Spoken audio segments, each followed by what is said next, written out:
अथ श्रीयोगवासिष्ठे निर्वाणप्रकरणस्य उत्तरार्धे सप्तनवतित्यधिकशततमः सर्गः। श्रीराम उवाच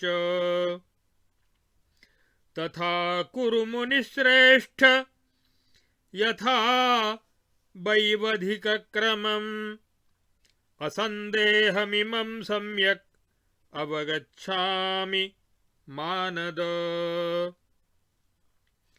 श्रीवसिष्ठ उवाच ये ते वैवधिका राम त एते मानवा भुवि तेषां दारिद्र्यदुःखं यत्तद् अज्ञानं महातपः। यत्तन्महावनं प्रोक्तं गुरुशास्त्रक्रमादि तत् यदुद्यतास्ते ग्रासार्थं जना भोगार्थिनो हिते।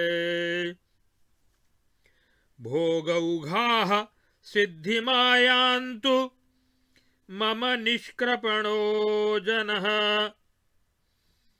अनपेक्षितकार्यार्थः शास्त्रादौ संप्रवर्तते। भोगार्थं संप्रवृत्तोऽपि प्राप्नोत्यभ्यासतः क्रमात् जन्तुश्चिन्तितमेवाद्यपदं परवशोऽपि सन्। दार्वर्थमुद्यतो भावी यथा सम्प्राप्तवान् मणिं भोगार्थमात्तशास्त्रोऽयं तथाप्नोति जनः पदम्। किं स्याच्छास्त्रविचाराभ्यामिति सन्देहलीलया कश्चित् प्रवर्तते पश्चादाप्नोति पदमुत्तमम्। अदृष्टोत्तमतत्त्वार्थः शास्त्रादौ संप्रवर्तते सन्देहेनार्थभोगार्थं जनः प्राप्नोति तत्पदम्। अन्यथा संप्रवर्तन्ते शास्त्रैर्वासनया जनाः अन्यदा साधयन्त्याद्यं मणिं वैवधिका इव। परोपकारे विरतं स्वभावेन प्रवर्तते यः स साधुरिति प्रोक्तः प्रमाणं त्वस्य चेष्टितम्।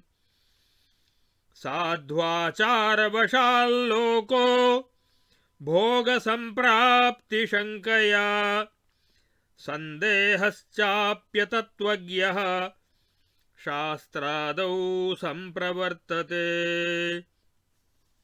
भोगार्थं संप्रवृत्तोऽसौ भोगमोक्षाबुभावपि तस्मात् प्राप्नोति दार्वर्थी बनाच्चिन्तामणिं यथा। केचिच्चन्दनदारूणि केचिच्चिन्तामणिं मणिं केचित् सामान्यरत्नानि प्राप्नुवन्ति यथा वनात्। केचित् कामं केचिदर्थं केचिद्धर्मत्रयं तु वा केचिन्मोक्षमशेषं च लभन्ते शास्त्रतस्तथा। वर्गत्रयोपदेशो हि शास्त्रादिष्वस्ति राघव ब्रह्मप्राप्तिस्त्ववाच्यत्वान्नास्ति तच्छासनेष्वपि। केवलं सर्ववाक्यार्थैर्ध्वन्यमानावगम्यते कालश्रीः प्रसवेनेव स्वयं स्वानुभवेन सा सर्वार्थातिगतं शास्त्रे विद्यते ब्रह्मवेदनम् सर्वगातिगतं स्वच्छं लावण्यमिव योषिते न शास्त्रान्न गुरोर्वाक्यान्न दानान्नेश्वरार्चनात् एष सर्वपदातीतो बोधः सम्प्राप्यते परः एतान्यकारणान्येव कारणत्वं गतान्यलं परमात्मैकविश्रान्तौ यथा राघव तच्छृणु शास्त्रादभ्यासयोगेन चित्तं यातं विशुद्धताम् अनिच्छदेवमेवाशु पदं पश्यति पावनम् एतच्छास्त्रादविद्यायाः सात्विको भाग उच्यते तामसः सात्विकेनास्या भागेनायाति संक्षयम् नूनं मलं प्रधानेन क्षालवच्छास्त्ररूपिणा पुरुषः शुद्धतामेति परमां वस्तु शक्तितः अनिच्छयोरेव यथा सप्तसप्ति समुद्रयोः प्रागदृश्यं तृतीयत्वं स्वभाववशतः स्वतः स्वसन्निधानमात्रेण विदितप्रतिभासनं सदसन्मयमाभोगि प्रतिबिम्बं प्रवर्तते मुमुक्षुशास्त्रयोरेवं मिथः सम्बन्धमात्रतः सर्वसंवित्पदातीतमात्मज्ञानं प्रवर्तते अनयोः प्रेक्षणाद्देहे विवेको जायते यथा तथा स्वभावतः शास्त्रविवेकाज्ञेयवेदनम् लोष्टेन लोष्टं सलिले क्षालयन् बालको यथा क्षयेण लोष्टयोर्हस्तनैर्मल्यं लभते परम् तथा शास्त्रविकल्पौघैर्विकल्पांश्चेतनाद्बुधः क्षालयन् स्वविचारेण परमां याति शुद्धताम् महावाक्यार्थनिष्यन्दं स्वात्मज्ञानमवाप्यते शास्त्रादेरिक्षुरसतः स्वाद्विव स्वानुभूतितः प्रभाभित्योः समासंगाद्यथा लोकोऽनुभूयते श्रुतश्रुतवतोः संगादात्मज्ञानं तथा भवेत् त्रिवर्गमात्रसिद्ध्यै यन्न मोक्षाय च तच्छ्रुतं विपुलश्रुतचर्चासु तुच्छमश्रुतमेव तत् यच्छ्रुतं यत्किल ज्ञप्त्यै सा ज्ञप्तिः समतायया तत्साम्यं यत्र सौषुप्ति स्थितिर्जाग्रति जायते एवं हि सर्वमेतत्तत् शास्त्रादेः समवाप्यते तस्मात् सर्वप्रयत्नेन शास्त्राद्यभ्यासमाहरेत् शास्त्रार्थभावनवशेन गिरा गुरूणां सत्संगमेन नियमेन शमेन राम तत्प्राप्यते सकलविश्वपदादतीतं सर्वेश्वरं परममाद्यमनादिशर्म। इत्यार्षे श्री वासिष्ठ महारामायणे वाल्मीकीये देवदूतोक्ते मोक्षोपायेषु निर्वाण प्रकरणस्य उत्तरार्धे शास्त्रमाहात्म्यं नाम 97 सर्गः।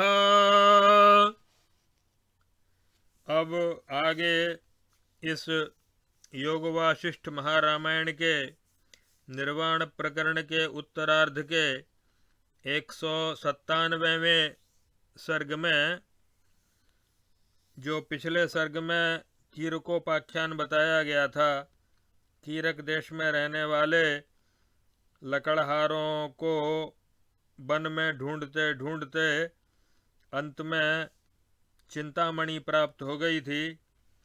इस कथा के स्पष्टीकरण पूर्वक आत्मज्ञान की प्राप्ति में शास्त्र एवं गुरुपदेश आदि को कारण बताया गया है। इस सर्ग में शास्त्र की महिमा और गुरुपदेश के महात्म्य का निरूपण किया गया है। श्री रामचंद्र जी बोले कि दूसरों को मान देने वाले हे मुनिश्रेष्ठ, हे महाराज, ऐसी कृपा कीजिए जिससे वो बहंगी ढोने वाले उन कीरकों के इस प्रसंग का तात्पर्य भली भांति समझ में आ जाए और कोई संदेह शेष न रह जाए, ऐसी कृपा कीजिए। तब श्री वशिष्ठ जी ने कहा कि हे महातपस्वी श्री राम, ये जो भूमंडल के मनुष्य हैं, यही वे बहंगी भार ढोने वाले कीरक हैं, और उनका जो दारिद्र्य जनित दुख था वह इन मनुष्यों का महान अज्ञान है। जो महान बन के रूप में बताया गया है, अज्ञान ही महाबन है। इस अज्ञान रूपी महाबन में वह जो सद्गुरु एवं सत्शास्त्र आदि का क्रम है और वे जो आहार जुटाने के लिए उद्योगशील थे, उसके द्वारा इन भोगार्थी मनुष्यों की ओर संकेत किया गया है। अत्यंत कृपण मनुष्य अन्य सब कार्यों की उपेक्षा करके मुझे भोग राशियां प्राप्त हों, इस उद्देश्य से शास्त्र आदि में और उन शास्त्र आदि में बताए हुए उपायों में प्रवृत्त होता है। भोग परवश होकर भोग सामग्री के लिए ही शास्त्रों में प्रवृत्त होने पर भी जीव क्रमशः अभ्यास करके अपने लिए परम अभीष्ट आदिपद परब्रह्म परमात्मा को अंत में प्राप्त कर लेता है।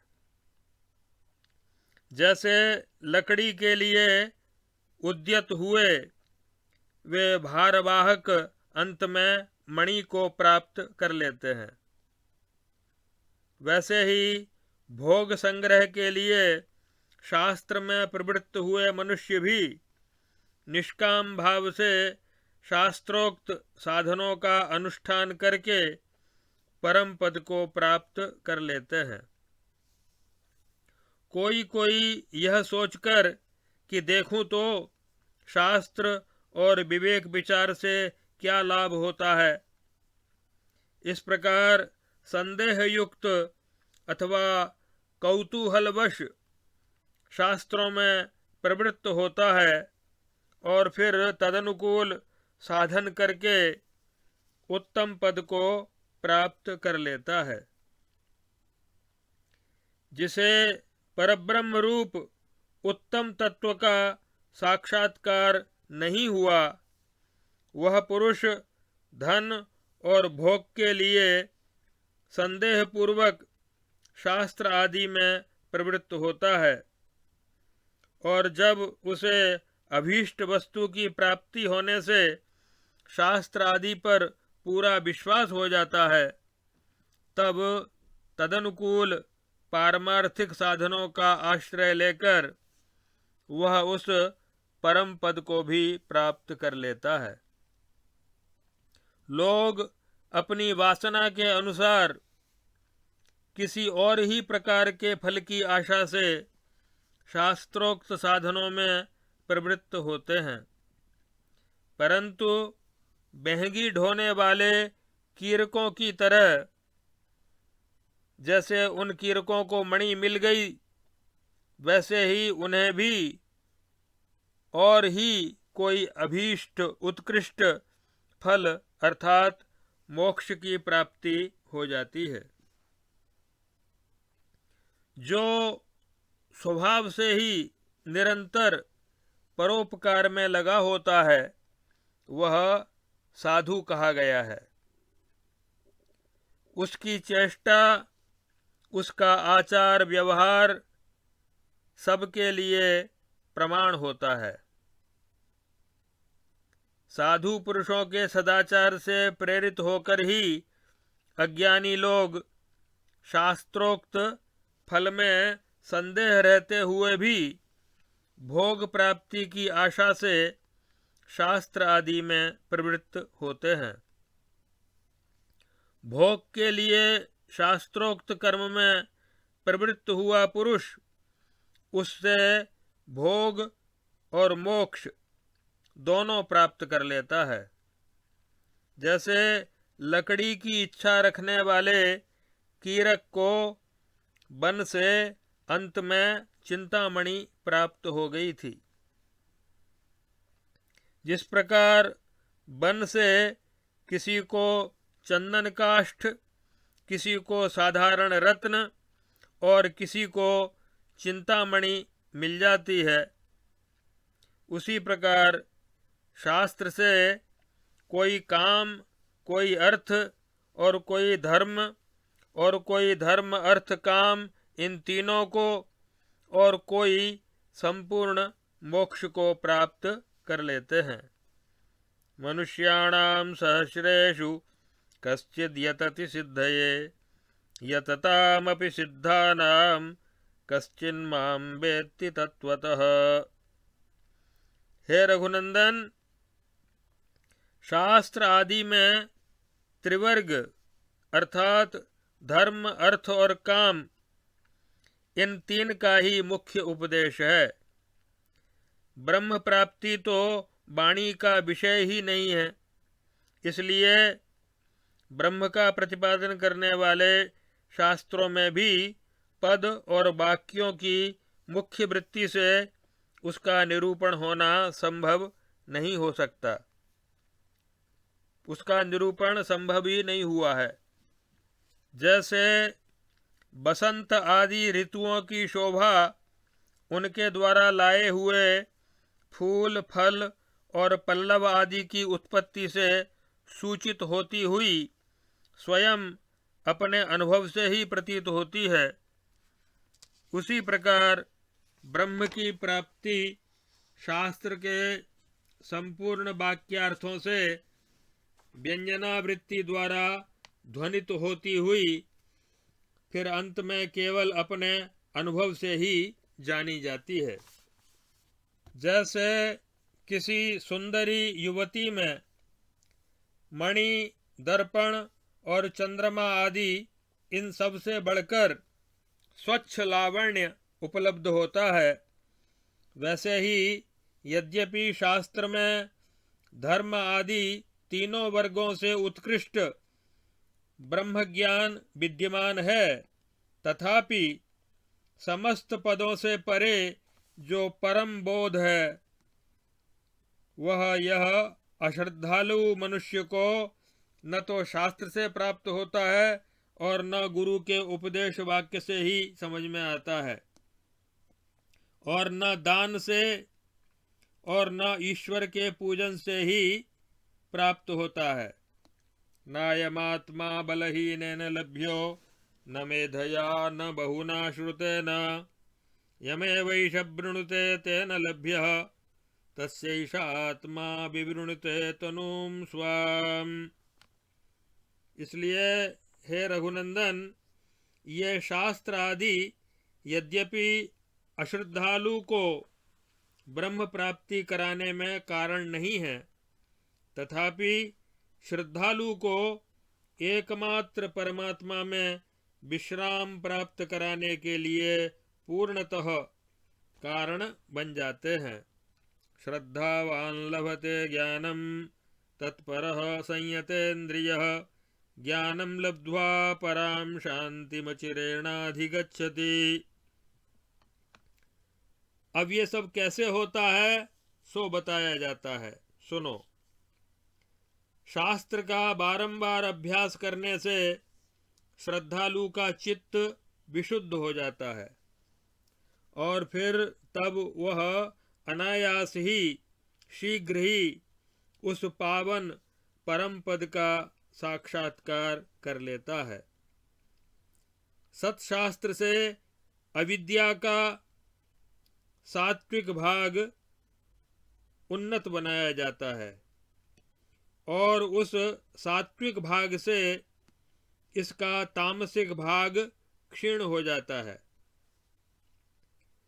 सत्शास्त्र रूपी उत्कृष्ट जल से अविद्या जनित मल को धोने वाला पुरुष अचिंत्य वस्तु शक्ति के प्रभाव से परम शुद्धि को प्राप्त कर लेता है।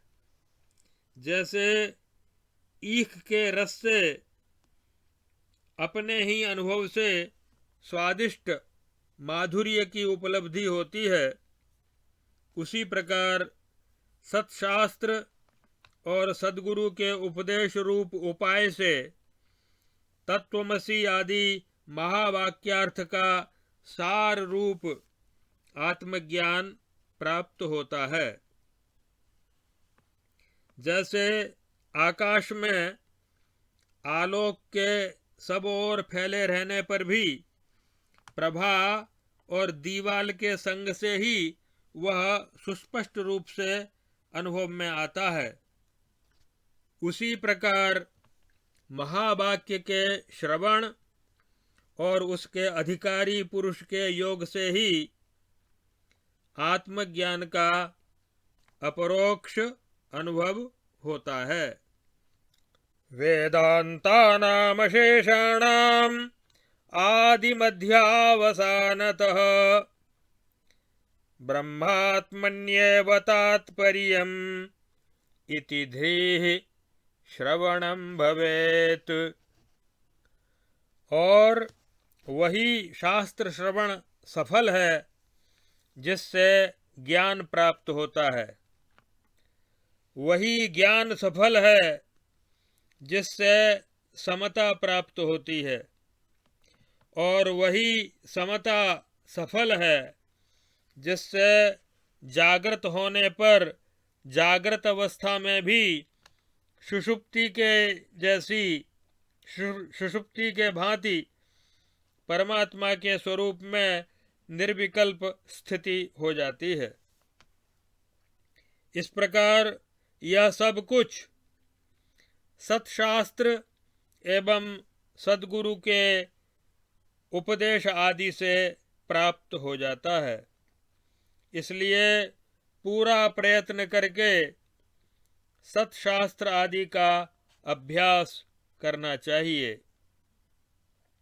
हे श्री राम, शास्त्रों के अर्थ का विचार करने से, गुरुजनों के उपदेश वाक्य से तथा सत्संग से एवं शौच, संतोष, तप, स्वाध्याय और ईश्वर की शरण, इन सब नियमों के पालन करने से और मन एवं इंद्रियों को वश में करने से वह संपूर्ण विश्वपद से अतीत सर्वेश्वर, जो कि सबका आदि है और स्वयं अनादि है, एवं सच्चिदानंदमय, उस परम पद को प्राप्त होता है।